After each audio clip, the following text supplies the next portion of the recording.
新疆，只有我在2017年说新疆屠村灭族100万人要抓捕，那不是我蒙的，那是内部的情报，是战友冒着生命的代价给我们的。我们希望新疆的朋友，新疆的这些真正的维族的同胞们能知道。后来是我说200万，人说100万，我说200万，现在是证明180万，绝对超过200万。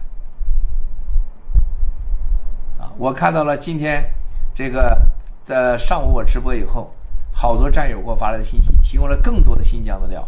我给战友们说谢谢你们，非常感谢。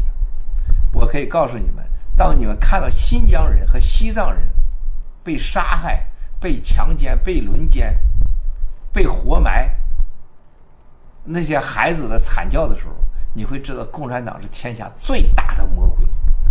新疆人几百万人在今天的一个是文明的互联网世界被销声灭迹，一个民族竟然在短短的几年人口降10%几20%，出生率将近80%，骤减，不让人家生孩子，不让人家怀孕，怀孕给你打掉，这哪是用人道危机能说清楚啊？恐怖到了什么程度啊？为什么共产党他要搞防火墙？我再说就很简单，任何一个政府当他控制媒体的时候，那就是他做过了恶，怕别人知道，和他正在准备作恶，不想让你们知道，这个最简单的逻辑。看看我们中国同胞被洗脑洗到什么程度。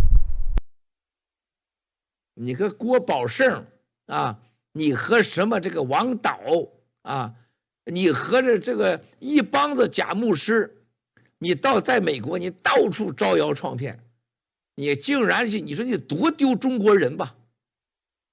很多新疆人根本不知道咋回事，替新疆人说话。新疆的朋友们，你们但凡长点脑子的，在华盛顿问问傅西秋是怎么说新疆人的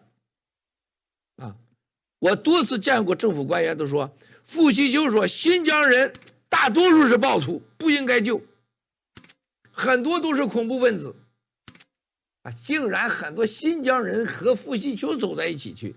我请问一下新疆朋友，傅西秋给你们干过一件事不要你们钱的吗？傅西秋真给你们干过一件事吗？傅西秋在美国是怎么说你们所有的新疆人的？这新疆朋友，你们擦亮眼睛吧。